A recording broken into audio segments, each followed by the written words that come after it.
Bienvenidos y bienvenidas a todas y a todos a este su espacio Revista Purgante en una nueva modalidad que hemos inventado y que hemos creado desde nuestras más locas elucubraciones, que es Cinema Purgante.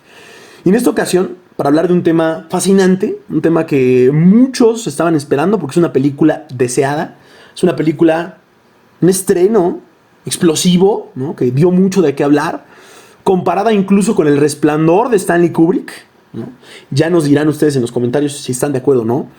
Pero nosotros, para empezar, queremos decirles que podemos escribir los versos más tristes esta noche, sin lugar a dudas, y podemos internarnos en las junglas más oscuras y en los parajes más desoladores para llevarles a ustedes esta pequeña recapitulación por la filmografía de uno de los grandes directores chilenos contemporáneos, nada más y nada menos que Pablo Larraín, desde la perspectiva y desde la piedra inicial, que es su nueva película Spencer. El día de hoy, como en todas las siguientes emisiones, me acompaña Sebastián López, poeta, periodista, crítico de cine y todas las demás etiquetas que ustedes quieran ponerles dentro del ámbito cultural, quieran ponerle a este hombre maravilloso que me acompaña y que aceptó subir esta locura conmigo. Te saludo, Sebastián, ¿cómo estás el día de hoy? Lo que están a punto de escuchar está marcado dentro del actual contexto social. No, no es cierto. La verdad es que fue una mala entrada referenciando al personaje de Gael García Bernal. Pero estoy muy contento de estar contigo, César, con este hombre tan íntegro, maravilloso, intelectual. El próximo Ayer Blanco, yo le digo, te compartí este nuevo espacio con la audiencia de Revista Purgante, que es Cinema Purgante, donde justamente vamos a hablar de uno de los directores chilenos más interesantes e incluso polémicos por una película que vamos a comentar a lo largo de este capítulo, y por supuesto de la protagonista Spencer, un largometraje que muchos estábamos intrigados por saber cómo iba a manejar la reina el tema de la realeza, y bueno, estamos aquí presentes para comentarlo. Sin duda, bueno, agradezco nuevamente tu participación en este espacio, ¿no? Y agradezco a ustedes el favor de su compañía. Yo soy César Cárdenas y vamos a comenzar. Vamos a comenzar a desglosar Spencer, que para los que no sepan, bueno, se encuentra en cartelera actualmente. La pueden encontrar en la Cineteca, por ejemplo, uno de los pocos espacios de cine que aún es accesible, porque los precios ya son estratosféricos, ¿no? A pesar de que acaba de subir su tarifa y acaba de subir el precio de sus boletos, ¿no? Algo que conmociona a muchos porque hay muchos usuarios de la Cineteca que son estudiantes, ¿no?, como sus servidores, ¿no?, y que tienen un presupuesto pues bastante corto para poder acceder a las mieles artísticas, ¿no? Pero dejando eso de lado, ¿no?, que será y es tema aparte para otro capítulo, pues en esta ocasión Spencer es una película de 2021 que nos cuenta la historia, un momento histórico muy específico, que es este extracto de la princesa Diana de Gales, ¿no?, con una relación increíblemente gélida con el príncipe Carlos, ¿no? Y es una Navidad. Se van a pasar una temporada, ¿no?, en una finca familiar de la realeza, de la corona. Y pues va a tener que pasar las festividades entre hostilidad, ¿no?, y entre los malos tratos de su suegra, la reina, ¿no? Entonces ya todo el mundo sabe que hubo un episodio, un escándalo de engaño, ¿no?, de parte de Carlos. Ya todo el mundo sabe, ya la prensa está enterada de este episodio tan lamentable de la corona. Y ella está desesperada, ¿no? Vemos a una Lady Di interpretada por Kristen Stewart, que nos da mucho que hablar, que nos da mucha tela donde cortar. ¿Tú qué opinas, querido Sebastián? Dime tus impresiones, por favor, de este filme. Sí, justo. Me voy a remontar justamente a lo que decías de que todo el mundo sabemos como este mito que hay detrás de Diana de Gales. Y justamente creo que la película de Spencer, y Pablo te lo demuestra al principio, es una fábula de una tragedia que realmente sucedió.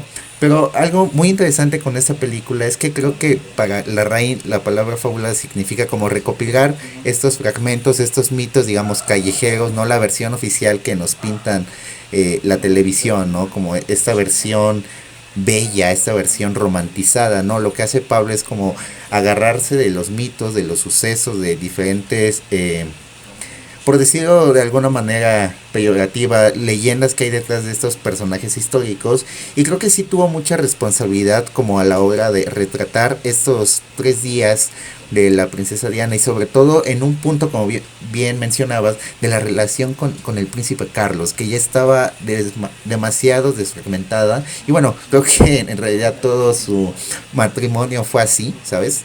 Em, y el punto, creo que la actuación de Kristen Stewart se me hace muy elocuente. De cierta manera, a mí sí me contagió como, digamos, esta sensación que transmite la princesa Diana, esta impotencia, esta belleza, pero al mismo tiempo que en el fondo está incómoda, que está triste con su vida, ella quiere ser libre, ¿no? De cierta manera, ella ya quiere, hay una parte de la película que eso lo hablaré más adelante, porque ella no quiere formar parte de la realeza, digamos, de cierta manera un ser inestable, ¿no?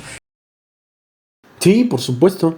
Y yo creo que muchos se quejaron de la actuación de Kristen Stewart. Yo particularmente creo que esta manía, ¿no? Y este lado maniático, ¿no? De Diana en las escenas en las que explota totalmente, ¿no? Hay unas escenas ahí en el baño que son muy buenas, están muy bien trabajadas. Yo creo que Kristen Stewart estudió a la perfección el papel, estudió el perfil de Diana, aunque a veces se puede salir un poquito, aunque a veces puede deslizarse un poco de la representación. Y yo creo que eso viene gracias a que faltó afinar detalles en el momento de la interpretación. Faltó esos deslices, ¿no? Faltó esa cuestión un poquito más mecánica de sentirse y de vivir el personaje. Lo vive en las escenas más fuertes, por supuesto. Pero en las escenas un poquito más pacíficas en las cuales se está relacionando, creo que ahí es donde falta, ¿no? Falta esa inconsciencia de Bresson, ¿no? Creo que falta eso, o sea, es decir, hace falta un poquito de mayor vivencia, ¿no? De mayor realismo en la actuación pacífica, en el lado pacífico. Porque les digo, en el lado desenfrenado, te la crees completamente. Yo me la creí que estaba enojada y que era una mujer fracturada por las porquerías que su esposo estaba haciendo en ese momento. Y además por el tratamiento, ¿no? Porque lo hablábamos antes de entrar a cámara. Hay también referencias muy buenas con unas armas largas, ¿no? Con armas para caza. A final de cuentas van a dispararle a unas perdices, creo que son paisanes, no recuerdo con exactitud. Pero creo que más bien le disparan a Diana, ¿no? Es una referencia a esa casa real, a esa corona que le está disparando a ella también. Y que está atacando directamente a Diana y que le quita todo su apoyo. Porque es más importante esconder el escándalo del machito asqueroso de este ojete, ¿no? A interpelar por Diana. Ya que ella quede como una mala persona, ¿no? Como una persona que rompió su familia por no aguantar los escándalos que todas las demás aguantaron. Como Ana Bolena, ¿no? Que es una de las grandes referencias de la película. No sé tú qué opines. Sí, justo. Y hay una escena en particular donde se ve esta impotencia, ¿sabes? Que quieren quedar. Toda la película, básicamente la familia real, se dedica a hacer a ver a Diana como la mala, ¿sabes? Como la que no va acorde, la que va más allá de las normas, la que no, digamos, a pesar de que es de la realeza, en realidad no lo es en el fondo. Y la secuencia que te hablo es la parte de donde está el príncipe Carlos hablando con Diana, que Diana ya está en un momento desesperante de su vida, que ya esta cuestión de que la quieren tener en confinamiento, que le cierran las cortinas, que le quitaron a su única amiga, y que explota, ¿sabes? En esa escena. Pero Carlos se ve como un personaje frío, un personaje, justamente como mencionabas, machista, que literalmente no deja a Diana hacer nada. Y de hecho la culpa de que ella tiene un amorío, cuando en realidad Carlos es el que tiene el amorío y le dice que eso está bien, o sea, a su visión, a su ética de real, incluso como persona, para él está muy bien tener dos mujeres, darle los mismos lujos, darle el mismo trato. Y hay un diálogo que Larraín en esa escena pone que me parece brutal, cuando menciona que una la ocupa para lucirse ante los medios para las fotografías bonitas, pero otra, digamos, ya que es con la que tiene el sentimiento real, ¿no? Eso me parece muy cruel. Exacto, sin duda. Y además es una tradición, ¿no? Por lo que da a entender la Larraín y por lo que sabemos de la corona, es una tradición muy bien establecida, muy bien escrita en las reglas intangibles de una corona. De una corona que además es vetusta, arcaica e inservible, a menos a mi parecer, ¿no? Es otro de los argumentos, perdón, de por qué las monarquías no sirven, ¿no?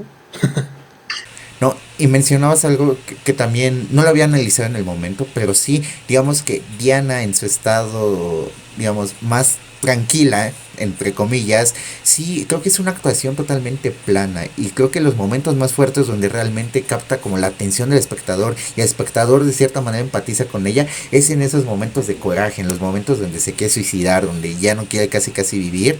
Sí, no lo había pensado de esa manera. Creo que es muy buen aporte, de hecho.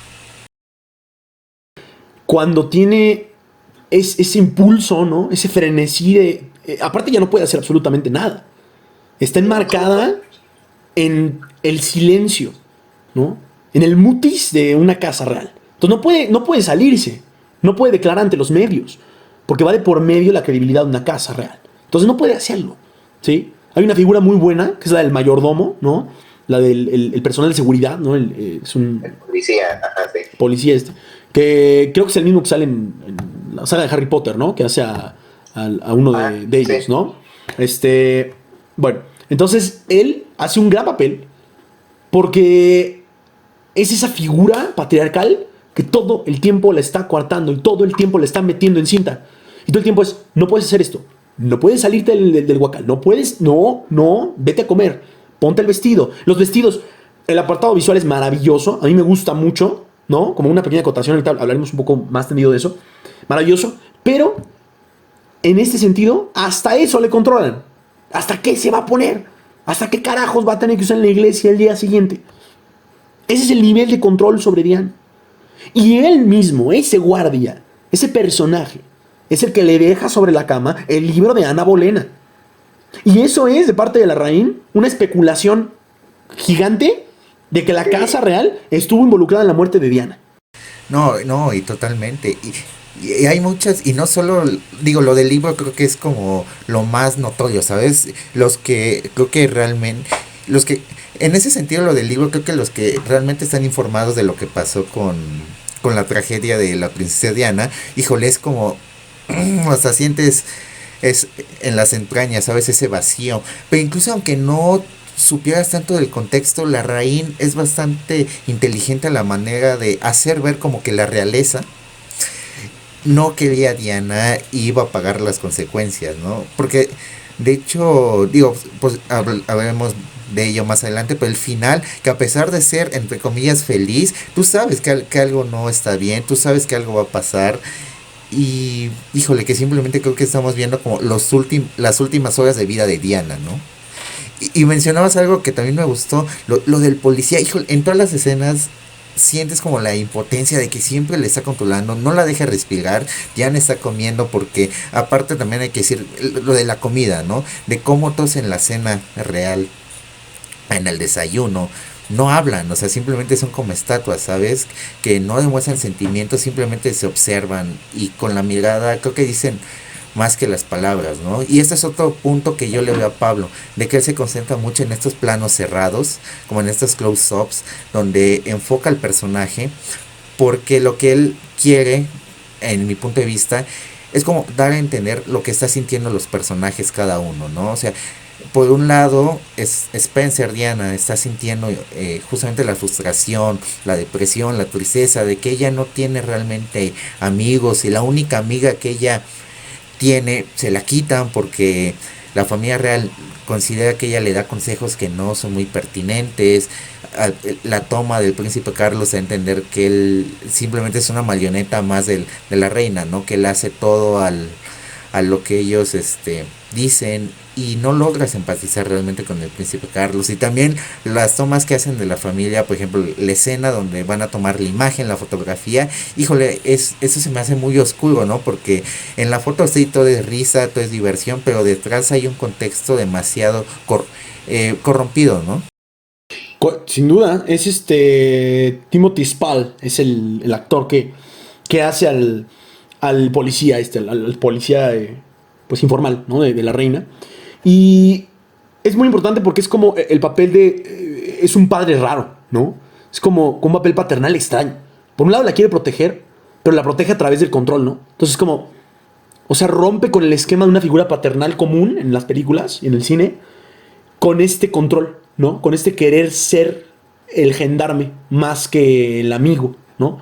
Como que sí le quiere dar un consejo sincero, pero también tiene la imposición detrás de la reina. No puede sobrepasar a la reina. Nadie puede sobrepasar a la reina. Y no es que no puedan o no quieran. No se atreven. Nadie se atreve a decirle no a la reina. Porque tienen los medios, tienen el poder para aplastarte como una cucaracha. Y todos lo saben. No necesitan demostrar su poder, porque es un cargo antiguo. Es un cargo que se sabe que tiene ese tipo de responsabilidades. Exacto. Y es un poder histórico también. Se sabe que puede hacer una reina. Se sabe que puede hacer la reina. Porque no es cualquier reina, ¿no? Es una reina mundialmente conocida, universalmente popular. Todo mundo sabe quién es. Todo mundo sabe quién está en la corona de esa región. Poder tiene. Sin lugar a dudas. Y entonces, creo que sí es muy interesante y muy importante resaltar, por ejemplo, el nombre mismo de la película, que lo comentábamos antes de entrar a cámara, ¿no? ¿Por qué Spencer, no? ¿Por qué dejarle el apellido de soltera, el apellido del padre, ¿no? A Diana. Pues porque es lo mismo que sucede cuando al principio de la película ella se encuentra con espantapájaros, exacto, con el espantapájaros y el chaleco, ¿no? El saco ¿no? Ya completamente destruido por el tiempo, ¿no? Que es la figura misma del padre, porque ella lo ha tenido que enterrar, ¿no? Porque ha tenido que adoptar a la casa real, ¿no? Y ha tenido que adoptar a ese mundo y a esa esfera y deshacerse completamente de su pasado y deshacerse de sus vivencias y de su vida como soltera y como otra cosa que no sea la esposa del príncipe Carlos. Entonces, es la renuncia a su vida, a su libertad, a su sentido común, a sus pensamientos, a su poder de elegir lo que sea, ¿no? Es una vida de privilegios, pero de privilegios elegidos, preestablecidos, ¿no? Y entonces, tiene mucho que ver con lo que decías del final, porque el final es muy interesante al saber nosotros el final posterior de la realidad. Diana va a morir. Sí, claro, McDonald's y tal. Bueno, el drive-thru, ¿no? De este lugar en donde comen las chucherías fritas. Sí, exacto. Justo. Y es un ambiente enrarecido. Al final, sus ojos, creo que es una de las mejores partes de la actuación de Kristen Stewart. Esa mirada, esa cara de no saber qué carajos va a pasar después. ¿Qué diablos va a suceder con ella? Ella no sabe porque se acaba en contexto, ella se lleva a sus 2 hijos de la práctica de tiro porque se les hace inhumano se le hace inhumano que sus 2 hijos estén aprendiendo a tirarle a animales vivos cuando ella defiende, ¿no? A la gente con hambruna y a la gente desprotegida del mundo. No va con su idea, ¿no? Y ella pasa por campos llenos de minas. No va con su idea, entonces se los lleva a comer como la gente normal, ¿no? Porque los hijos, toda la película se quejan de eso, de que no son gente normal, y es cierto. Tienen que cumplir protocolos, estándares. Y entonces ella se da cuenta de que no ganó nada más que una pequeña batalla. La guerra está perdida. La guerra contra la reina está perdida. Ella intenta acercarse a su suegrita y la rechaza. Le dice que no. O sea, que piense lo que quiere, ¿no? Sí, y otra de las partes creo que me parecieron igual más destacables de la actuación de Kristen es cómo representa la soledad, ¿sabes? Porque hay muchos puntos en la película donde, híjole, a Diana se le ve sola, pero una soledad extrema, a tal punto que habla con una de esas aves que les tira el príncipe Carlos, ¿no? Y compañía. Y también mencionabas lo de Spencer. El título, digo, para la gente que no hizo la película, no solo está por estar, ¿sabes? O sea, Spencer sí tiene un contexto muy importante en la película porque Pablo recurre, digamos, a estos fotogramas del pasado, de su pasado de Diana, pero ya como con el apellido Spencer, ¿no? Incluso te muestran al papá, a los demás infantes con los que se juntaba. Incluso también Spencer hace alusión a esta libertad de Diana, ¿no? Que es más una representación de Spencer como tal, digamos, de la verdadera figura de Diana, que como princesa, ¿sabes? Y está cansada. Está cansada de hacer actos públicos, está cansada de fingir que está bien, ¿no?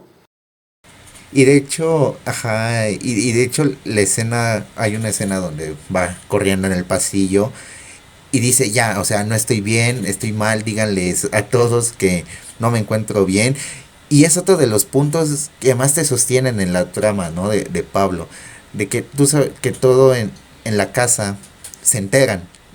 Básicamente todo lo que haces, si vomitas, si te duermes, qué ropa usas, todo en esa casa se entera, entonces no tienes privacidad y eso a Diana pues le fastidiaba. Y el final, híjole, creo que de cierta manera Diana sí sabía que algo iba a pasar. O sea, no sabía, pero sí sentía que algo malo no estaba bien, ¿sabes? Aparte porque ya tenía estas visiones, se me fue el nombre de también de esta princesa que degollaron, ¿no? Justo, sí, justamente porque el príncipe pensaba que, que lo engañaba cuando él era quien estaba cometiendo el adulterio, ¿no?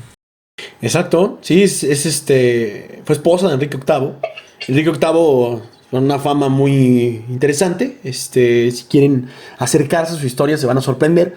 De sus vestimentas para esconder su gran barriga y de su violencia contra las mujeres y de sus afrentas contra el Papa de ese entonces y bueno, muchas cosas. Con Enrique VIII, que es una figura muy interesante de la historia inglesa, por supuesto. Y de Ana Bolena también, que es la mártir, la gran mártir, ¿no?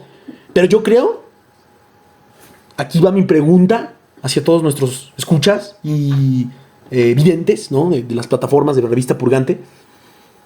¿Será acaso que Ana Bolena le pasa la estafeta de mártir a Diana y Diana se convierte en la nueva mártir, ¿no? de la corona? ¿Acaso será la nueva santa, ¿no? Santa Diana. Yo personalmente creo que sí. Creo que se ha convertido en el símbolo de lucha en contra de lo preestablecido, en contra de un matriarcado, ¿no? Con esta reina que tiene más símbolos de patriarcado que ninguna otra cosa sobre la faz de la tierra, ¿no? Una mujer que deja que los hombres las controlen a todas menos a ella, porque ella es intocable por nada y por nadie. No hay poder humano y sobrehumano que pueda tocar a esa señora. A día de hoy sigue siendo así. Y entonces hay un gran easter egg, un gran destello, como quieran llamarle, ¿sí? De aquel episodio en el cual Diana sale con el little black dress, ¿no? Que es el pequeño vestido negro, ¿no? Con las perlas, ¿sí? Estas perlas de la traición, porque le regala las mismas perlas a Camila y a Diana, ¿no? Exactamente las mismas, el mismo collar. Y todas estas referencias en la película en la que ella pareciera, ¿no? En sus alucinaciones que se está tragando las perlas, ¿no? Y que se come la sopa con las perlas y que rompe el collar, todo eso es la liberación total, ¿no? Al final de cuentas, murió dentro del sistema, pero murió de cierta manera libre, ¿no? Sin querer aceptar, ¿no? Siendo un pez en contra de la corriente, siendo la que estaba nadando en contra de todos, ¿no? Hacia donde estaban las bombas, las minas, ¿no? Ahí tiene mucho sentido lo que hacía. Y entonces, ahí aparece la reina otra vez con el Little Black Dress, el pequeño vestido negro que es un concepto de moda, ¿no? Se dice que toda mujer debería tener en su guardarropa un Little Black Dress, porque se usa para cualquier ocasión, ¿no? Se puede adaptar a cualquier tipo de ocasión y se ve muy bien, y es algo muy básico para el ropero, ¿no?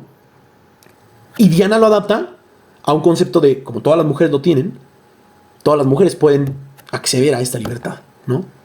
Algo que es tan básico para el ropero de una mujer, algo que es tan básico para lo que debería ser una vida de mujer, en libertad, ¿no? Sin tener que aguantar las estupideces de un tipo como Carlos, que es un patán de primera. Sí, totalmente de acuerdo. Y justamente creo que en ese sentido los vestidos en la película tienen un impacto y un significado brutal, porque cada vestido que usa Diana es como un hueco, no un hueco en la trama, sino como un punto de quiebre, ¿sabes? Como que cada vestido, sí, exacto, como que cada vestido que usa pasa algo o algo no está bien y así.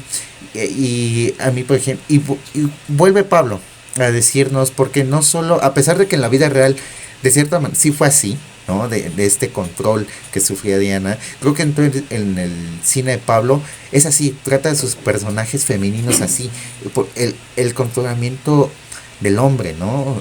Y esto lo vimos con Emma, que vamos a hablar de ello más adelante, pero creo que en todo el cine de la Larraín es eso, el controlamiento, como el que los personajes deben que seguir ciertas normas, pero ellos no están cómodos con lo que están viviendo, con su contexto, con su historia, ¿sabes? Sí, sin duda. Terreno este paradisíaco es Sandringham, es donde sucede toda la acción.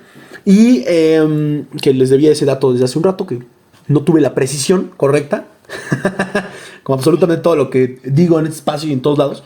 Pero para ser concretos, ¿no? Yo creo que funciona muy bien la actuación enervada de esta mujer, de Kristen Stewart.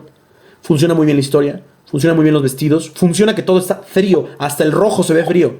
Es maravilloso, maravilloso, de verdad. El apartado visual me gusta mucho. ¿Sí? Todo ese revestimiento, ¿no? Neblinoso, ¿no? Nuboso. Me encanta. Y los colores aparte, o sea, te transmiten creo que a la época como tal. Sin lugar a dudas. O sea, sí es un viaje. Representa un viaje. Le digo, lo que a mí no me gustó tanto fue que en esos momentos de tranquilidad de Kristen Stewart se siente un poco plana, ¿no? Siento que baja, ¿sí? Y puede ser un poquito romántica en ocasiones, ¿no? Podría caer un poquito en el romanticismo de algunas cosas. De querer ser la antiheroína, podría caer en el romanticismo de el deber ser, los papeles que deben aceptar las mujeres en la sociedad. Podría caer en eso a mi gusto, a mi parecer. Y yo creo que también recurre mucho a este cuadrismo, ¿no? Al oleoísmo, ¿no? Le llamo, me gusta llamarle, que es querer hacer todo una pintura, ¿no? Entonces, tal vez puede caer un poquito en eso, en algunas ocasiones, y otras de sus películas también lo hacen, ¿no? Pero yo creo que es una buena película. No se me hace fatal, no se me hace malísima, tampoco creo que sea el epítome de Pablo Larraín, ¿no? O del cine de Lady Di, que se ha hablado mucho del cine de Lady Di, y se ha hecho mucho en cine con ella. The Crown, hay otra de 2013 también, el musical, pues, representaciones a un montón. Y es un papel muy difícil. Tal vez no era el momento indicado para Kristen Stewart, tal vez le faltaba madurez actoral para poder llevar a cabo un papel gigante, ¿sabes? Es un papel muy grande, sin duda. Hace una interpretación muy grande, pero no hace una interpretación gigante, porque le faltan ajustar detalles. Pero eso no quiere decir que sea una actuación paupérrima, para el contrario, es una buena actuación. Yo creo que lo hace bien. Pero pudo haber una aprieta de tuercas. No sé tú qué opinas, como comentarios generales. Sí, concuerdo mucho. Y justamente voy a meter como una anécdota personal. Mi madre, que es gran seguidora de toda la historia real, sobre todo como su gran heroína es la princesa Diana, yo le preguntaba, ¿no? Porque yo la película, si le había gustado lo que había visto como esa representación, y ella me comentaba que sí, y creo que es una buena película en cuanto a la representación. Si lo que uno quiere ver es cómo se sentía Diana en realidad, cómo es el ambiente real, creo que Spencer sí es una gran opción, ¿sabes? Porque, digo, personalmente creo que mencionabas la serie de Crown, La Corona, para mí creo que es como de las más certeras, acertadas. A mí me gusta mucho la serie por el dinamismo que maneja, pero Spencer tampoco es la mala película que todo el mundo está catalogando, ¿sabes? Como la mala representación. Sí concuerdo mucho en la madurez de la actriz, sobre todo porque, vaya, es que volvemos a lo mismo, es la princesa Diana, no es no es una persona cualquiera, o sea, es híjole, una figura que impactó que ha impactado y que impactó por supuesto y sigue a la historia y por todo el contexto cultural, histórico y político que conlleva. Entonces, obviamente, también Larraín tuvo una gran responsabilidad como de adaptar esta historia a la pantalla grande. Creo que es un buen intento en hacerlo. Pero sí, creo que uno de los defectos es que cae mucho en el romanticismo, ¿sabes? Como que en ciertas partes quiere romantizar, y lo mencionabas, esta moraleja del egoísmo, ¿no? Como de la persona que quiere romper los límites, las barreras, pero es ahí cuando entra esta plenitud, esta, no, digamos, esta dirección plana de la raíz. Creo que lo mejor de Spencer son sus momentos de tensión, ¿sabes? Porque sí, en esos momentos de tensión mete la música, la banda sonora que es icónico de su cine, como de suspenso, que incluso de cierta manera ya no quieres ver lo que va a pasar, porque sabes que no va a estar bien lo que, vaya la redundancia, lo que va a pasar a futuro, pero sin embargo te atrapa y lo sigues viendo. Claro, sí que la música es de Johnny Greenwood, ¿no? De Radiohead. Muy, muy, muy, muy buena musicalización para este tipo de momentos. Yo creo que preciso, ¿no? Es un buen intento, va a ser recordada como un buen intento, espero, me gustaría que así fuera, ¿no? Eso dependerá ya de muchos factores universales externos a nosotros y a este espacio, ¿no? Pero sí, concuerdo contigo y evidentemente no tiene la misma solemnidad, el mismo carácter solemne de Jackie, por ejemplo, ¿no? Que es la gran biopic de Pablo Larraín, porque déjenme decirles, también uno de los puntitos que tienen las biopics es querer ser la mejor, querer ser la que lo cuenta todo, ¿no? Querer tener esa exactitud puntillista, ¿no? De yo cuento absolutamente todo de lo que le pasó. Es imposible, queridos, queridas cinéfagos, cinéfagas, es imposible hacerlo. No hay película, no hay biopic, se los puedo asegurar, que cuente con fidelidad la historia de un personaje, en su totalidad. Porque son muchos momentos de vida. Entonces, es imposible. Pero Jackie, por ejemplo, se me hace una biopic, perdón, muy acertada. No sé qué opinas tú. Sí, creo que uno de los principales problemas de las biopics, no sé qué opinas de esto, es que a veces romantizan mucho esa fábula que hacen con la realidad, ¿no? O sea, se me ocurre, por ejemplo, que luego muchos biopics representan a personajes que quizá no eran tan así en la vida real, pero bueno, para hacerlo más entretenido, más digerible, lo ponemos así en la película. Y con Jackie, y lo comentábamos fuera de cámaras, para mí sí se me hace como la mejor que tiene Pablo en muchos sentidos, porque repite la fórmula con Spencer, ¿sabes? Que es como adentrarse al contexto político, histórico, que representó el asesinato del expresidente Kennedy, y parte justamente de la conversación que tuvo con un periodista de la revista Life, si no mal me equivoco, no recuerdo el nombre del periodista, pero bueno, el punto de partida de Pablo para contar los sucesos que vivió la ex primera dama después del asesinato de su esposo es ahí, de una conversación que tiene con el periodista. Y volvemos a lo mismo, toda esa conversación sí no cambia, ¿sabes? Es una voz que te sigue, que te muestra diferentes secuencias, y también lo comentabas detrás de cámaras, que a pesar de que a Pablo no le interesa como mucho lo que viven los personajes íntimamente, sino le interesa más como el contexto histórico, ¿no? Los puntos de quiebre, los que dicen esto fue un antes y después en tal personaje histórico. Y creo que aquí Natalie Portman hace una actuación, a diferencia de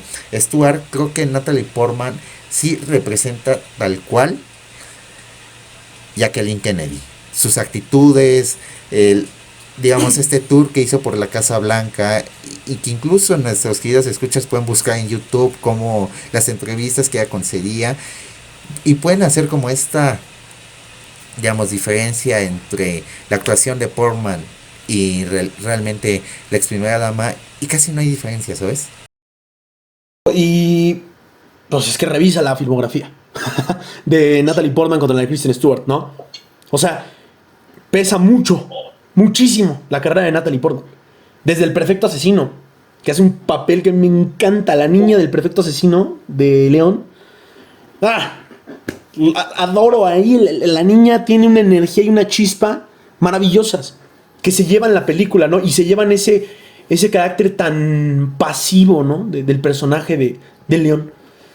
Y por supuesto, es muy importante, Jackie, porque esta entrevista que mencionabas con el periodista que es Theodore White, en 1963, unas semanas después del asesinato en Texas de John Fitzgerald Kennedy, que es muy importante para la historia de Kennedy porque intenta hacer el esbozo de una mujer que lo acaba de perder absolutamente todo.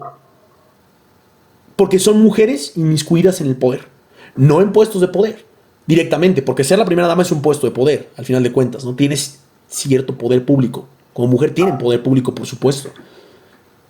Son una imagen pública, ¿sí? Representan una imagen pública.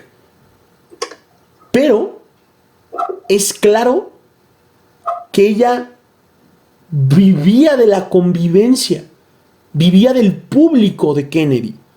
Era parte de la historia, de la idiosincrasia de John F. Kennedy. Entonces, te das cuenta a través del entramado de Larraín que es un personaje mucho más complejo que una niña bonita. Es un personaje mucho más interesante que una primera dama que se viste bien. O sea, ella tenía problemas internos en el matrimonio. Ella tenía aspiraciones, ella quería dejar una huella en este planeta. Y quería actuar bajo su propia huella, no bajo el nombre de Kennedy. No quería actuar bajo el nombre de Jackie Kennedy. Y también estaba un poquito hasta la madre de tener que cargar con la etiqueta. Entonces, es una historia paralela a la de Diana, ¿no? Tiene muchas similitudes, muchos puntos de encuentro. Y que durante esta administración y durante el proceso de conversión a ser la viuda de Kennedy para los medios y para la gente, ella tiene que redescubrirse, ella tiene que repensar absolutamente todo de lo que venía trabajando con el esposo y de lo que ella quería y pensaba que era cuando el esposo estaba vivo. Entonces es un relato fantástico, es otra fábula que además tiene mucho que ver porque la productora que tiene Larraín se llama Fábula. Sí, o sea, creo que la referencia está más que obvia, ¿no? Tiene mucho que ver que la productora se llama Fábula, ¿no? Tiene mucho que ver que muchas de sus historias sean fábulas históricas, reconstruidas, ¿no? Y así poco a poco el entramado de Kennedy y de Jackie nos llevan hacia un monólogo muy teatral, ¿no? Que yo sé que el cine no es teatro, ¿no? Pero tiene destellos a veces, ¿no? A veces se parecen un poco. Y nos lleva a un monólogo muy teatral, ¿no? Muy personal, muy profundo. El personaje de Portman está diseñado para darnos esa cucharada de cruel realidad de un poder y de un estado norteamericano que no se tienta el corazón ni un segundo. No puede hacerlo. Una de las grandes potencias no se puede permitir un desliz de ese tamaño. Entonces, no es admisible. ¿Sí? Simple y sencillamente eso. Por eso está la figura del vicepresidente, y lo decíamos hace unos minutos, antes de entrar a grabar. Lo decíamos. Es que la figura del vicepresidente es la figura de un ojete real. ¿Por qué? Porque evidentemente está hecha para que si el tipo que está en el poder recibe 3 balas o le vuelan la tapa de los sesos, puede haber otro que rápido entre, ¿no? No importando un bledo, el duelo o la tristeza, eso importa nada. Eres microscópico para el gobierno de Estados Unidos, aunque seas la primera dama. Y creo que Larraín justamente sí refleja eso, lo último que mencionabas, ¿no? Porque cuando están en el avión, asesinan a Kennedy, ya luego ponen al vicepresidente con el cargo, ¿sabes? Luego. Entonces es como lo de Kennedy pasó efímeramente, sí, lo asesinaron. Pero, y los demás están como, felicidades, muy bien, a lo que sigue. Y Jacqueline, justo con el hermano de Kennedy, son los únicos que realmente están viviendo el duelo, ¿no? Los demás están como de, sí, ya, murió. Felicidades, pasemos a lo siguiente. No, y aparte ella luchar por el funeral, ¿no? Del marido. Luchar por lo que ella quería que el marido representara para la gente hasta el final de sus días. Muy fuerte. Muy fuerte. Tú me comentabas de la escena de cuando está jurando el vicepresidente, que también es muy, muy, muy, muy dura, ¿no? Sí, y sobre todo por las miradas que le hacía Jacqueline, ¿no? Al presidente de ese momento. Tiene muchas moralejas ultracatólicas que comentábamos que Bueno, a mí no me gustan. Y de hecho creo que es uno de los problemas de la película, el final. Con la conversación que tiene con el padre, perdón, sí lo sentí como muy moralista de cierta manera, ¿no? Pues, ¿cómo no? O sea, ese sentir de tienes que ser mejor, tienes que seguir tu vida, rehaz todo, y tú eres una gran mujer. Entonces, son tonterías. Sí, volvemos a lo mismo, que es el problema de las películas de la reina, el romanticismo, romantiza mucho, ¿no? O sea, sí, y justo, y como lo que le dice el padre, ¿no? Tienes una vida por delante, tienes que seguir. Es como, híjole, en la vida real creo que vivir el duelo o sea, a ver, estás hablando de una persona que vio los sesos de su marido, de su esposo, salir de su cabeza, o sea, literalmente cargó al esposo aparte y en medio de todo un espectáculo. No creo que con todo va a estar bien, tienes una vida por delante, se va a solucionar, ¿no? Y aparte mencionabas hace unos minutos que Jacqueline quería dejar un legado, pero creo que también eso lo vemos con el hermano. Y de hecho hay una escena donde está discutiendo con Jacqueline en el aspecto de que, bueno, nosotros no hemos hecho nada realmente por el país cuando estuvo mi hermano, ¿no? En este caso John. Y comparaban, por ejemplo, porque sí va a estar una figura como una referencia muy importante, muy vital para ellos es Abraham Lincoln, ¿no? Y comparan mucho lo que él hizo con lo que hizo John y se dan cuenta que quizá ellos no hicieron tanto como los demás presidentes, entonces no dejaron un legado, pero es, digamos, ese discurso que proponen se reconstruye al final con lo que le dice el periodista a Jacqueline, ¿no? De que a ella lo van a recordar como una gran mujer, la va a recordar la historia, y justamente por el artículo también que publicó, ¿no? Que incluso ahí se me hizo bien curioso como esta crítica que también hace Pablo de cómo el poder influye mucho en la libertad de expresión de los medios de comunicación, ¿no? Porque el periodista contó lo que Jacqueline le había permitido, no contó tal cual lo que ella le mencionaba, ¿no? De esta cuestión de los sesos, de cómo se escuchó el crujido, pero de cierta manera creo que eso también sería un poco sensacionalista o amarillista, ¿no? Un poco morboso ya, ¿no? Es que claro, es como la doble intencionalidad del periodismo de la Larraín, ¿no? Por un lado está el de Jackie, que puede ser de entrada un periodismo carroñero, ¿no? Que va por la viuda que está en el sueldo. Y luego el otro periodismo que es el que amenaza, que nunca aparece, pero que amenaza en el club, ¿no? El vamos a publicar en los medios, porque la iglesia solo le puedes dar a través del periodismo. Entonces, ahí están los dos periodismos, ¿no? Las dos vertientes de periodismo de la Larraín que yo pude observar. Y Jackie es dinamismo total, con muchas analepsis, ¿no? Con mucho flashback, ¿no? Que me gusta mucho cómo lo manejan. Mucha soledad, mucho compromiso contra la figura de Jackie y una puesta en mesa elegante de la frialdad, ¿no? Protocolaria. Y de todo este tipo de situaciones alrededor del gran momento que fue la muerte de Kennedy, ¿no? Les faltó explorar un poquito al asesino, a Oswald. Yo sé que la película se llama Jackie. Yo sé que la película se llama Jackie. Pero a mí me hubiera gustado verlo, aunque sea por ahí. Sí, justo, quizá que lo mencionaban. Y si hay como indicios, y yo esperaba, o sea, yo esperaba que sí exploraran un poco esta parte, ¿no? Como que quién mató a Kennedy, pero como que lo obviaron y se fueron más por la figura de Jackie. Que está bien, ¿no? Al final de cuentas la película es de ella, ¿no? La película es para ella. Es una especie de homenaje, ¿no? Pero, digo, si se toman licencias poéticas para contar tonterías, pues hubieran tomado una licencia poética y una licencia dramática para contar que ella va a la cárcel a verlo, ¿no? Cuando nunca sucedió eso en la realidad, pero pues, ¿qué tal? No sé. O sea, hacer algo interesante.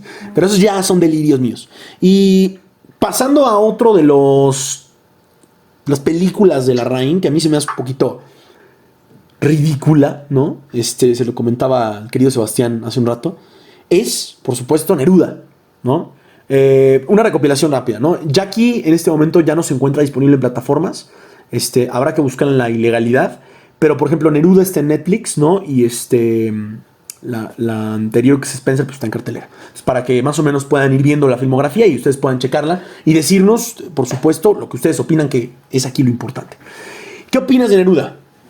Uf, creo, y esto lo sabe que yo, César, en mi manera personal, mira, yo entiendo a Pablo Neruda, la referencia que es en la poesía latinoamericana, porque sí, Neruda lejos pues ha sido un gran referente de grandes escritores mexicanos, de chilenos por supuesto, y Neruda en su momento, híjole, pasó a la historia, ¿no? Y le decía que tengo un problema por la persona que fue, que no fue buena persona, pero creo que la biopic que hace Larraín sí retrata el Neruda tal cual era, el Neruda que era regañón, que era egocéntrico, que recitaba poesía en fiestas burguesas. Él le encantaba mucho toda la burguesa chilena, ¿no? Tener a muchos artistas y hacer estas grandes fiestas, mucho alcohol. Por supuesto también este apartado de que le gustaba estar con muchas mujeres, ¿no?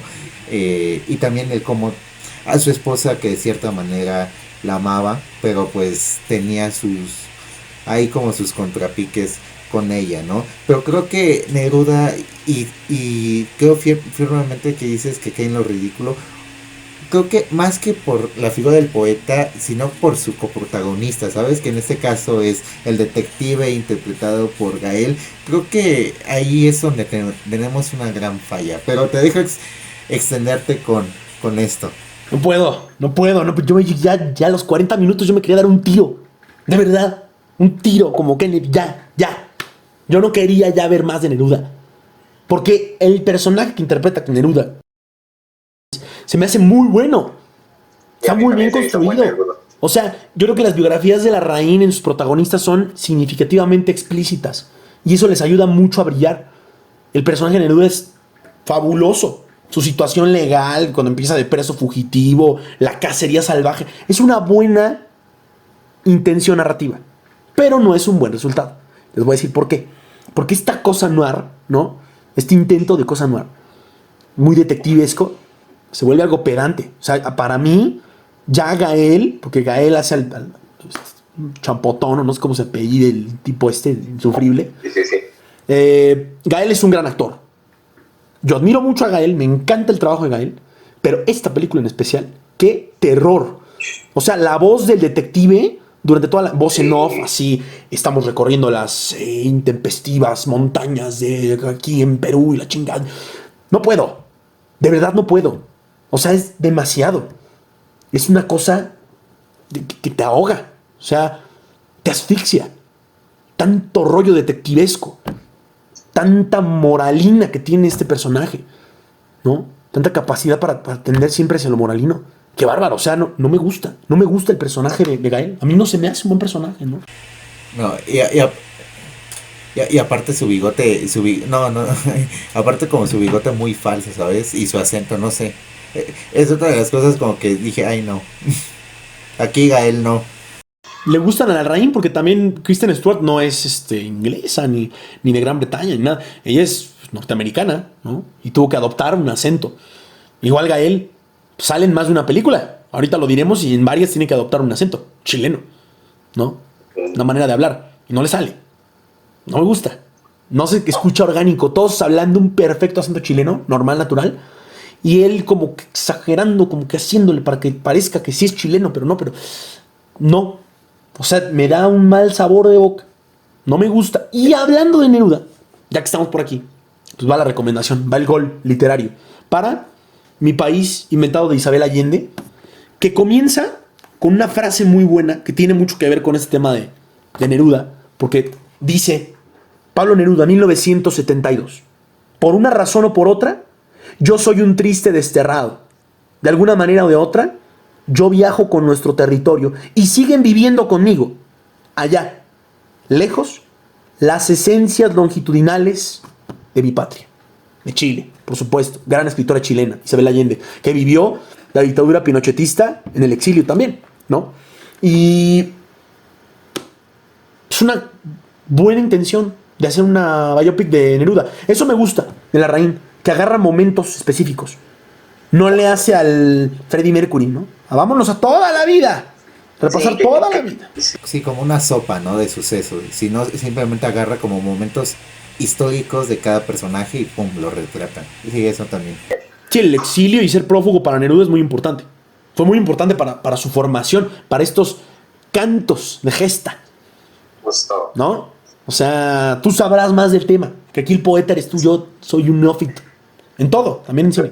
Sí, fíjate ahorita que citaste a Isabel Allende, también, por ejemplo, quisiera citar a María Luisa Bombal, que era una gran amiga de Neruda, y la relaciono mucho con su historia icónica, ¿sabes? Que es la mortajada, porque la mortajada justamente inicia con la protagonista, que ella está muerta, pero toda la novela es la voz de ella, que ella está viendo quién es espectadora, de quiénes van a su funeral, qué ha pasado en su vida, para llegar, digamos, a su trágico final, ¿no? Y en este caso Neruda es una voz totalmente plana, o sea, es el recorrido de Gael, y en momentos piensas que más que una película de Neruda, es una película del detective, ¿no? Como su tranvía.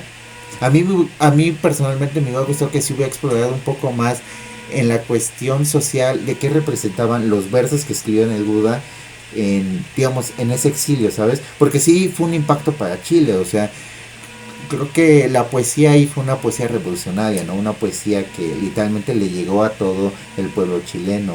Y de cierta manera sí lo llega a tocar como con el personaje de su amigo que pone los versos en los botes como de basura, creo, porque ya eso no lo podían publicar en su país, pero sí hizo falta profundizar eso, ¿no? Como el impacto que tuvo esos versos en Neruda. Y también otra de las cuestiones que no me agradaron tanto de la biopic es el final. Yo lo sentí un final, aparte que lo quise intentar hacer muy poético, ¿no? Con la voz, con este pasaje casi bíblico, ¿no? Sí, no, a mí como espectador yo no me creí la muerte del personaje de Gael. Yo no me creí nada totalmente la muerte del detective y tampoco vi un impacto en Neruda real, ¿no? O sea, es como ve al que ya está muerto el detective que tanto lo había buscado, que tenía como objetivo vaya a ponerlo tras las rejas, pero y dices, bueno, Neruda de cierta manera sí tuvo que sentir como o ya sea alivio o tristeza porque empatizó con él, ¿no? Y aparte ese recorrido que hace Neruda, que le deja sus libros, las diferentes historias y él las está leyendo para que entienda más como su punto de vista, creo que es también un buen retrato de ambas partes, ¿no? Porque son dos ideales morales distintas. Por un lado Neruda opta por la libertad, ¿sabes? Como el no seguir lo que ya está establecido en la dictadura, pero por el otro lado, pues el detective, a pesar de que quiere empatizar con Neruda, pues sigue siendo un policía que sigue el idealismo de su papá, ¿no? Que sigue las reglas tal cual están, sin poder cambiar. Claro. Sí, pues es que al final de cuentas, González Videla, que es el presidente que entra con Neruda, se les voltea, ¿no? A los comunistas, y entonces empieza la persecución comunista en Chile. Y Neruda, pues que era un poco de todo, pues le toca, ¿no? O sea, le aparece, ¿no? En el manifiesto un poquito dañada la imagen. Entonces, el final, muy interesante, porque por ejemplo, Isabel Allende, en el ejemplo que les ponía de Mi País Inventado, en la referencia y en la recomendación que les hago, porque es un libro riquísimo, y en la recomendación que también hace Sebastián, empieza de manera geográfica y acaba de manera poética, porque está muy bien hecho el libro. ¿Qué pasó con Larraín? Pues que hizo un camino chusco, ¿no? Yo hubiera preferido que la figura del policía hubiera sido invisible. O sea, sin que hubiera sido tangible para la historia. Invisible y se acabó. O sea, y así mejor, y dejar puros momentos de Neruda. Eso me hubiera gustado 30 veces más. Porque así la historia hubiera sido poética y el final poético, pero con una historia chusca no va a un final poético. Es como piezas de rompecabezas. No encajan, simplemente. O sea, y aparte algo que yo hubiera agregado sería como más tensión en el detective, ¿sabes? Porque yo no lo sentí como una amenaza, o sea, yo no sentí si a Neruda la atrapaban, qué bien, pero este detective se ve bueno, o sea, yo no sentí como una amenaza real, a diferencia por ejemplo de Spencer, ¿no? Que tan solo la mirada de la familia, pues sí, a mí sí me causaba terror, porque sabes que algo iban a hacer, pero en Neruda no, lo sentí muy simpático, o sea, sentí como esa cuestión del régimen muy simpática. sí, exactamente, sí, claro. Es muy interesante esto que haces, esta anotación que haces, porque creo que es la base de la película, ¿no? O sea, ¿cómo haces Sí, un justo. thriller policíaco sin un policía que te imponga, ¿no? No tiene sentido. Y otra de las cosas que no tiene sentido para mí es Emma. ¿Qué opinas de Emma? Es una película de Pablo Larraín que pues, es una coreografía. Todo es una coreografía. Todo el tiempo están bailando. No hay momento que no paren de bailar. No sé, es como una película de Gaspar Noé mal hecha. O sea, ¿qué opinas? Sí, Yo creo que empieza como una película poco convencional, ¿no? O sea, casi como una película de horror para padres que tienen pesadillas sobre la correcta crianza de sus hijos, ¿no? Es que, y algo que no me gustó de Emma es, por ejemplo, que cada conversación sobre Polo, el personaje, es aterradora y deja con ganas de que el mismo Polo jamás aparezca, ¿no? Y creo que a la mitad da un giro que me recuerda mucho, por ejemplo, al cine de Almodóvar, ¿no? Y se vuelve, no sé, casi como un thriller muy mal logrado. Y es que el chiste es que todo está en un hilo perfectamente por el reggaetón, por el baile, por la firme mano del propio Pablo y esa fuerza de la naturaleza que es la actriz, ¿no? Sí, aquí Gael no tiene acento chileno, gracias a Dios. Y es muy extraño, ¿no? Estos diálogos, estos monólogos de Gael hablando del reggaetón y ¿por qué ustedes bailan reggaetón? ¿Qué les pasa? ¿Qué no se quieren liberar? ¿Quién? O sea, ¿en qué momento? ¿En qué momento, señores? No era necesario, de verdad. Es una no. sin razón y la película es una completa locura. Pero no una locura de las bonitas que te atrapa. No. El show de terror de Rocky es una locura bonita. Esto es una locura sofocante. O sea, no me gustó para nada. El inicio con el semáforo en llamas y la mujer señalada como una mala madre, como que le pegaba y le hacía al pobre Polo y tal. Es bueno. O sea, el planteamiento es bueno. Pero el tratamiento de la historia, o sea, los 10 primeros minutos son buenos. De ahí en fuera, quieres que se termine. O sea, otra. Porque de verdad es un suplicio. O sea, en 5 minutos ya te metieron toda la trama. Ya, pudo haber sido una película de 5 minutos. Se resolvía con 3 diálogos. Punto.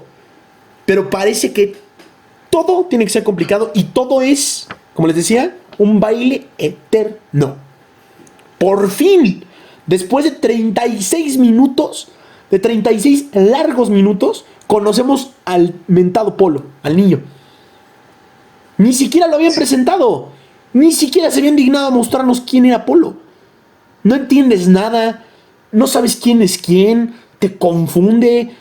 Estás aturdido con tratar de entender los significados y los conceptos con este sol atrás de colores y ellos bailando en la penumbra, ¿no? Y los delirios del personaje de Gael que dicen que es muy underground y eyaculación de dinosaurio macho, mencionan por ahí. ¿Qué es eso? Sí. Por favor, o sea. Sí, no. Ay, fíjate, y son bueno, no son pocas, hay bastante, pero sí es una película que me hizo sentir muy incómodo, ¿no? Y creo que parte de esta culpa la tiene la idea del propio Pablo sobre la feminidad, ¿no? Y el discurso que quiso dar o sea, con su largometraje. Y mencionabas este diálogo, ¿no? Que tiene Gael, que por qué vayan reggaetón y cosas así, ¿no? Cuando el baile, sin depender del género musical que sea, es como una catarsis, ¿no? Una liberación de las personas, de cierta manera como anarquía, ¿no? De su monotonía, simplemente sentirse bien y que llegue un director como que te diga que eso está mal, si es como, no, y cae mucho en lo que actualmente, pues, pasó, ¿no? Con Alex Sintek y todo el mundo que critica al reggaetón, ¿no? O sea, digo, no, a mí no me gusta el género, pero se respeta, ¿sabes? Y entiendes como la importancia que tienen las personas. Y también, híjole, lo que empieza como algo sobre la maternidad y una problemática, ¿no? Que tiene con el niño criado que es un psicópata y de repente da un giro para convertirse en la historia de justamente de una mujer que se folla la reconciliación y una nueva idea de la familia. Creo que queda muy a medias eso, ¿no? Y elabora imágenes de postal, de Emma bailando, seduciendo, e incendiando cosas con un lanzallamas, que quizá tendrá un mensaje para el espectador como que no le queda claro, ¿sabes? Exacto, como que no acaba de ser consistente y yo creo que hombres haciendo cine de mujeres liberadas de esa manera tan explícita, uh-uh. No, no, no. O sea, deja que la gente que lo vive lo cuente. Deja que la gente que lo ha sufrido lo cuente. No te quieras ser dueño de todas las historias. El punto es ese. O sea, quiso hacer dueño de todas las historias. Y es lo que a veces comete la Larraín. Ese tipo de imprudencias. De querer ser el nigromante, el hombre de los cuentos, ¿no? Como este personaje del maestro Nacho Ortiz en Cuento de Hadas para Dormir Cocodrilos, ¿no? Que es el cuentacuentos, ¿no? Querer saber todas las fábulas de la historia. No, no puedes hacerlo. Porque hay realidades que tú no conoces y que tú personalmente no has vivido. Y es una injusticia querer contarlas desde tu perspectiva pedante, privilegiada. Entonces, Emma no funciona. Otra película en la cual sale Gael. Bueno, no sé si quieres agregar algo más de Emma. No, bueno, creo que solo mencionar que quizá aquí la culpa no fue tanto de Pablo, o sea, sí de Pablo porque como un director que ya ha demostrado que es brillante en biopics, en otro tipo de discursos, cómo aceptó un guión escrito por, si no me mal recuerdo, creo que es Guillermo Calderón y Alejandro Moreno, ¿no? O sea, quizá la culpa del discurso y su percepción es de ellos y no de Pablo, pero sí uno se pregunta por qué Pablo accedió a dirigir tal película, ¿no? Si él ya había traído películas bastante buenas con discursos mejor adaptados, ¿no? Claro, por supuesto. Es que es justo eso, ¿no? Como director que aceptas, ¿no? ¿Qué tienes capacidad de aceptar y qué quieres aceptar? Y entonces vamos a dirigirnos hacia una película más afortunada, mucho más afortunada, que es No, que es la última parte de la trilogía de la dictadura, que es una trilogía, aplausos de pie para Pablo Larraín, es de lo mejor que ha hecho. Qué barbaridad de películas. ¿Qué opinas de No, querido amigo? Uf, no, y por ejemplo, tú y yo que estudiamos periodismo, no me vas a dejar mentir, es como un recuento periodístico, ¿sabes? Es una recreación total de la dictadura. Creo que aquí Pablo sí hizo de cierta manera un periodismo investigativo, porque no solo todo lo que mostró no es inventado, o sea, aquí no hay ninguna fábula en sí. Sí está el personaje ficticio, ¿no? De Gael, pero es ese personaje ficticio lo que nos lleva por la realidad que realmente vivió Chile. Exacto. Yo creo que es muy sincera en su historia nacional. Yo creo que es un buen desenlace, por supuesto. Yo creo que es una despedida muy digna de esta triada de historias para personajes como Alfredo Castro, que aquí tiene una participación más pequeña, ¿no? Que contra Tony Manero, por ejemplo, ¿no? O Postmortem.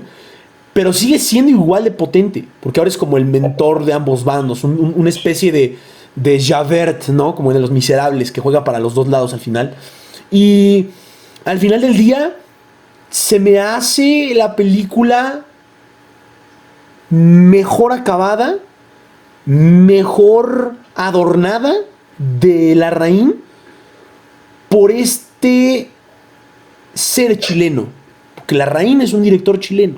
Porque Larraín seguramente vivió entre las anécdotas de la dictadura pinochetista, las anécdotas de la desaparición. Y entonces entramos a este mood de los tanques, los militares, la represión, el juego sucio, el saboteo. Y de una campaña, porque no va de una campaña que se hace al final de la dictadura, ¿no? Que la gente no sabía que iba a ser el final de la dictadura. De decir sí o no, sí quiero que continúe Augusto Pinochet en el poder, no quiero que continúe envejeciéndose en el poder, ¿no? Envejeciendo. Este zorro de ojos azules, que además es constante la referencia de los ojos azules de Pinochet.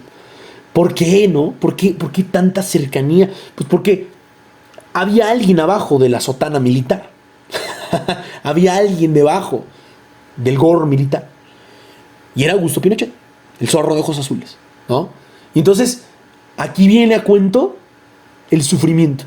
Y aquí viene a cuento canciones, ¿no? Que no aparecen evidentemente en la película, pero que me recuerda mucho a esa etapa de la nueva canción chilena, del movimiento de la revolución musical, que se puede ver en estas producciones latinas del siglo pasado, como Yo pisaré las calles nuevamente, de Pablo Milanés, ¿no? Que a pesar de que es un autor cubano, pues habla de esa ausencia chilena, ¿no? De querer regresar, de querer volver a las andadas, ¿no? O de un Somos 5000 de Víctor Jara, que Víctor Jara además es el ícono de la revolución chilena porque él muere en el estadio de Chile, torturado, masacrado, ¿no? Vejado, ofendido a más no poder. O como un Miren cómo sonríen de Violeta Parra, ¿no? Que es una burla al poder. Violeta, Víctor, Pablo, son grandes, grandes trovadores que explicaron este tipo de momentos. Y la música es fundamental y no lo hace explícito. La música es fundamental para tirar una dictadura. La música es necesaria para entender el sentir de un pueblo, para decirle no, para refrescarse. No sé tú qué opinas. Sí, justo la memoria colectiva, ¿sabes? Y es como las canciones aparte que hace alusión la reina en la propia película. Cuando están recreando los comerciales de aquellos años y se utilizan este tipo de canciones. Por ejemplo, el mensaje de no y cómo le relacionan con las artes que se están creando, ¿no? Todo haciendo alusión a que no más dictadura, no más represión, no más desaparecidos. Y aparte, sí, la música es, híjole, de todas las artes, creo que es como la que más puede empatizar con, o sea, literalmente con casi todo el pueblo. Una canción, y bien lo mencionabas, puede tirar una dictadura, ¿no? Una canción puede revolucionar el mundo, puede hacerlo cambiar, reflexionar. Y creo que aquí la Larraín lo sabe manejar sin darle tanto protagonismo, ¿sabes? Sino simplemente como mencionarlo y seguir con estos elementos. Y algo que me gusta mucho de No es el cómo concibe a los propios personajes en un ambiente hostil. Es decir, los del movimiento de No saben que hay una persona que no está de acuerdo con ellos, que de cierta manera los está presionando y sienten esa incomodidad. Y tú como espectador, pues híjole, sabes que ese personaje no está a favor del no, está a favor de la dictadura, pues sin embargo está ahí.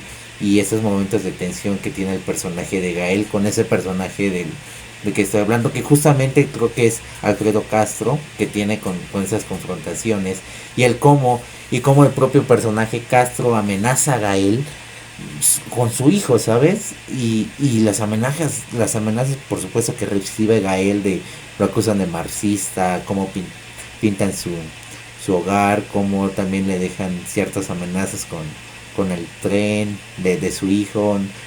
Híjole, creo que fueron tiempos muy oscuros, muy repulsivos para nuestros hermanos chilenos. No sé si aquí en la audiencia haya algún chileno, alguna chilena, ya nos ponen en los comentarios qué les pareció esta representación, ¿no? Porque digo, nosotros lo estamos hablando como un extranjero, como mencionaba el querido César, como Albert Camus, ¿no? Como el extranjero, que justamente se relaciona mucho con el personaje de Gael. Entonces nosotros estamos hablando desde esa perspectiva, pero quizá muchos chilenas lo ven de una manera totalmente distinta, ¿no?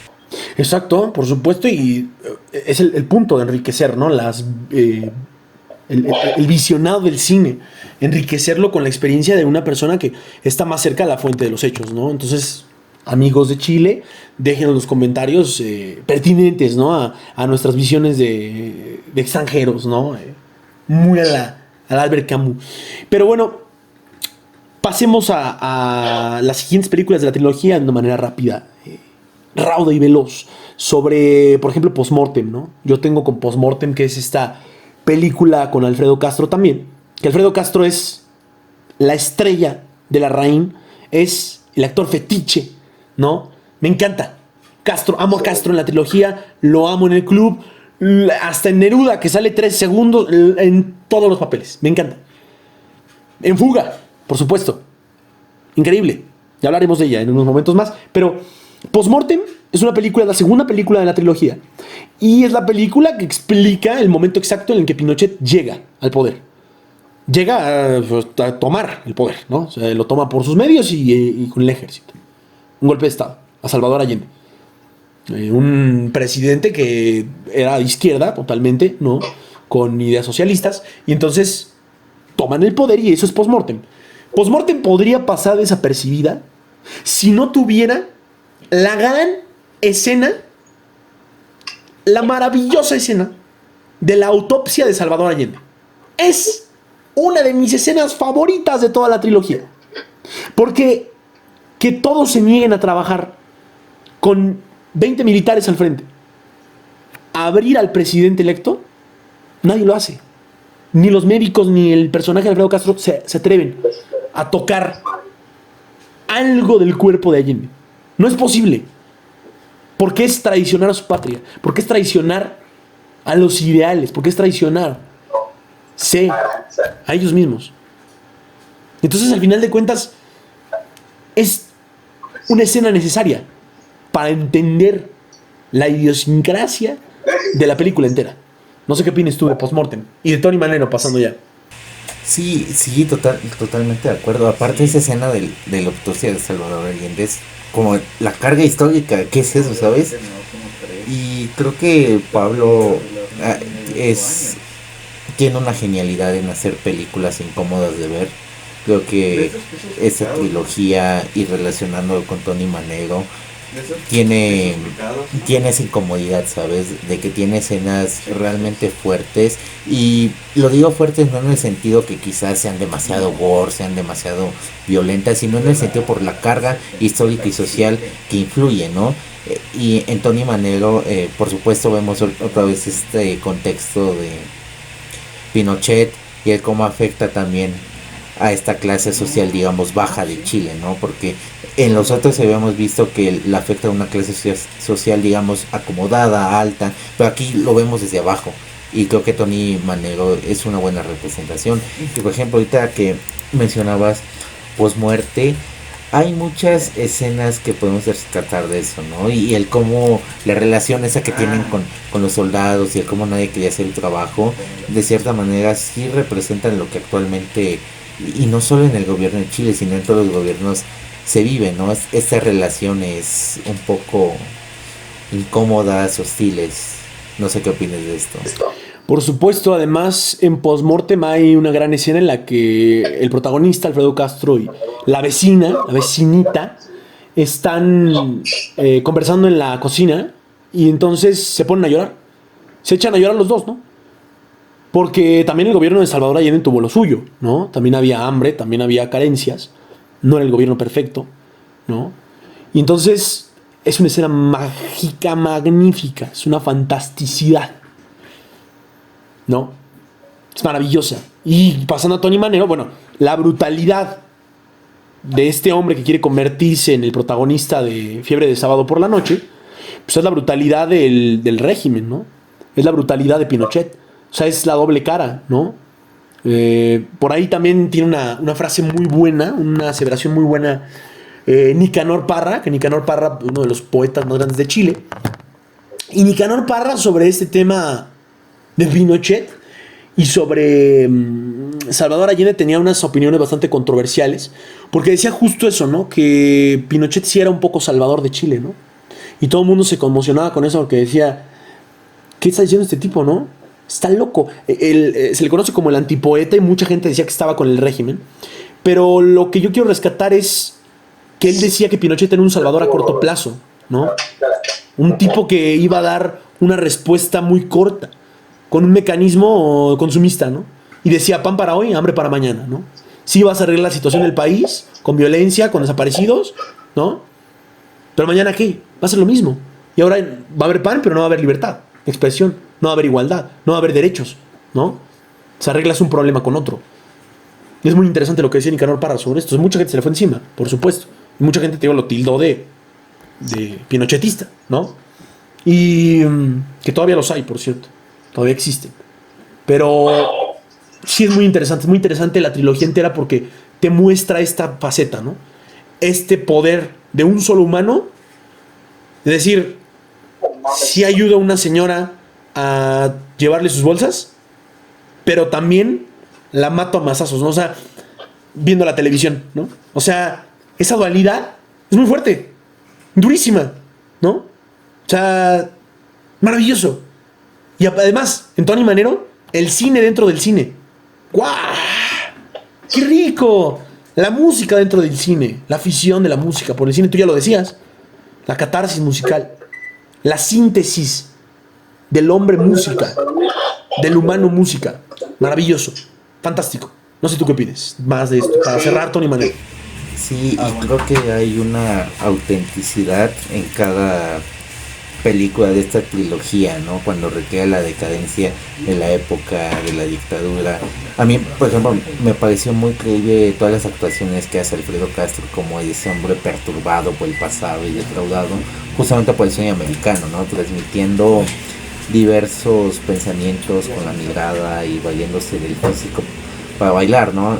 Por ejemplo, Tony Manero, que está obsesionado con este personaje que interpreta a John Travolta, pues creo que el problema bueno, más que el problema es como curiosidad que tengo con él, es que las acciones del personaje carecen un poco de brillo, ¿no? Además de que el ritmo pasa la factura hasta volverlas un poco redundantes, pero en Tony Manero me parece genial la manera en que, cómo arranca Pablo la película, y ya como englobando, para no, diga, no hacer tan largo el episodio, pero como englobando todas estas películas que conforman la trilogía, creo que tienen un arranque muy enérgico, ¿no? Creo que parte de, volvemos al mismo, de momentos históricos, y en ese trayecto resbala mucho, digamos, con el sentido de cada personaje, hasta que ellos caen en el suelo, cuando volvemos a lo mismo, la decadencia, ¿no? De cómo su narrativa de Pablo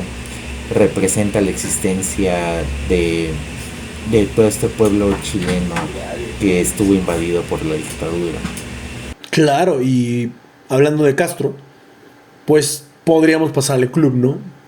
Que es una película muy buena, muy interesante, de este concepto de padres católicos, ¿no? Sacerdotes católicos, olvidados en un pueblo lejano, que hicieron algo terrible, ¿no? Relacionado con cosas de abuso, ¿no? Con cosas de ocultar secretos, ¿no? Y regresa Alfredo Castro ahora como el padre viejito, pero desgraciado, ¿no? Con su galgo. Y todo esto, que también regresa una gran actriz que sale, ¿no? Que es Antonia Segers, ¿no? Yo creo que Amparo Noguera, Alfredo Castro y Antonia Segers, grandísimos los tres, ¿no? Amparo también sale en Tony Manero, es una de las protagonistas. Y yo creo que este retiro en el club, estas escenas iniciales con el galgo, las caminatas, las carreras, el personaje que va a molestar a los padres, ¿no?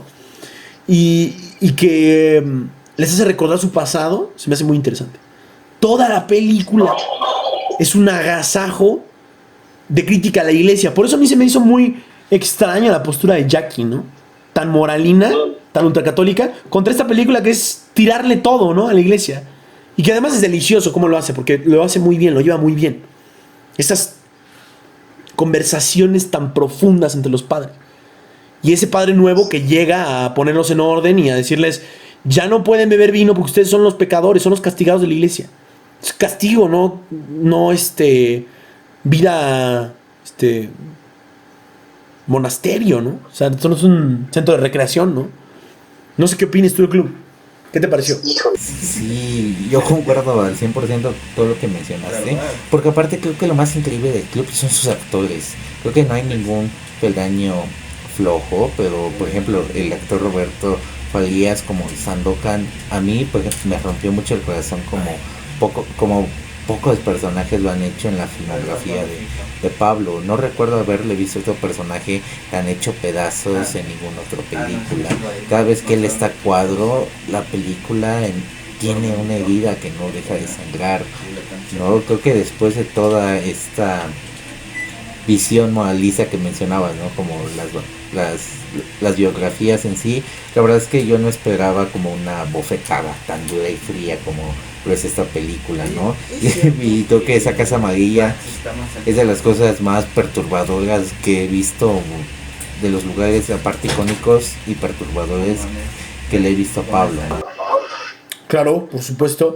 Y yo creo que es parte de su idiosincrasia. Es parte de su querer hacer un personaje tan real. De su querer entender a las víctimas, ¿no? Y esa es una buena acepción. Es un buen acercamiento a una víctima, ¿no? Porque les destrozan la vida. Les dejan la vida partida en dos.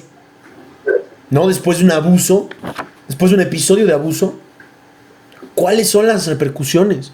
Es un adulto que está franca y sencillamente trastornado, totalmente, ¿no? Que no puede dormir, que no puede pensar en otra cosa que no sea en los padrecitos, ¿no? En los desgraciados padrecitos que le hicieron eso, ¿no? Ese acto innombrable en toda la película, ¿no? Y esas confesiones, ¿no? Ese tete a tete, ¿no? Ese cara a cara del nuevo padre que llega a investigarlos, ¿no? Y a cerrarles el lugar y que no se lo cierra al final. Y sus declaraciones tan hipócritas, ¿no? Y otras tan cínicas son las cerezas en el pastel. Y finalmente, una película desconocida casi de Larraín es Fuga, ¿no? Con eso queremos cerrar el episodio. Adelante con Fuga. Creo que no me vas a dejar mentir, Fuga es o si no es que de las mejores películas que tiene Pablo, y creo que muy poco conocida, ¿no?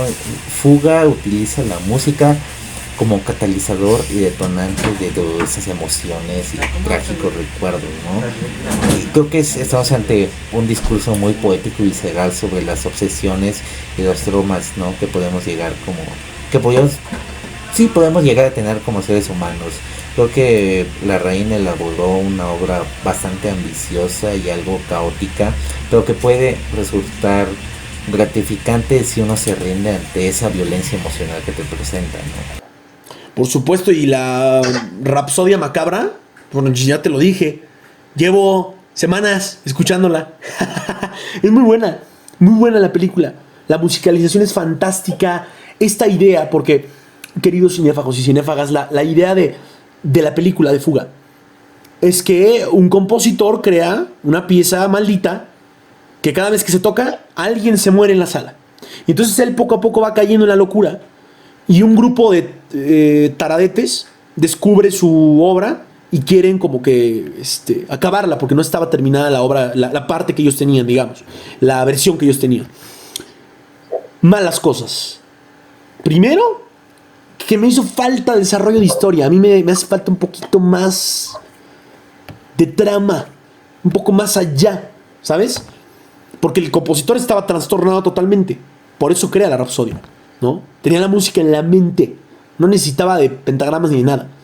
Pero otra cuestión bastante malita, ¿no? Maluca, es estos chavitos que encuentran la pieza, ¿no? Y que quieren rescatarla. Y son insoportables. Yo no los soporto. Se me hacen malos, pero de verdad. O sea, no puedo con ellos.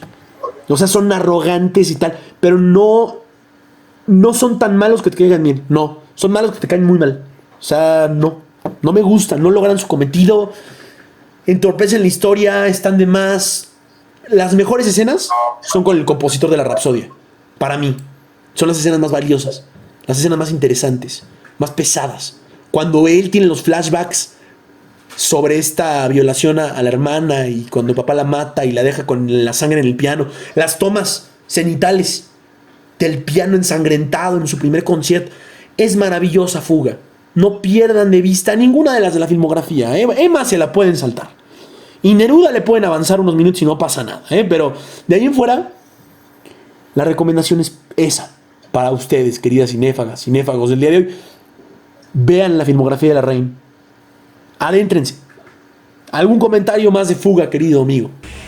Pues aparte de que no la pasen por alto como las demás, porque aparte Fuga es la ópera prima de Pablo, es una excelente ópera prima que las va a incomodar mucho, los va a hacer cuestionar muchas actitudes que tenemos como en nuestra cotidianidad, pero en el fondo también es una gran reflexión. Y eso, creo que estamos ante uno de los directores más interesantes creo que en la cinematografía contemporánea, ¿no?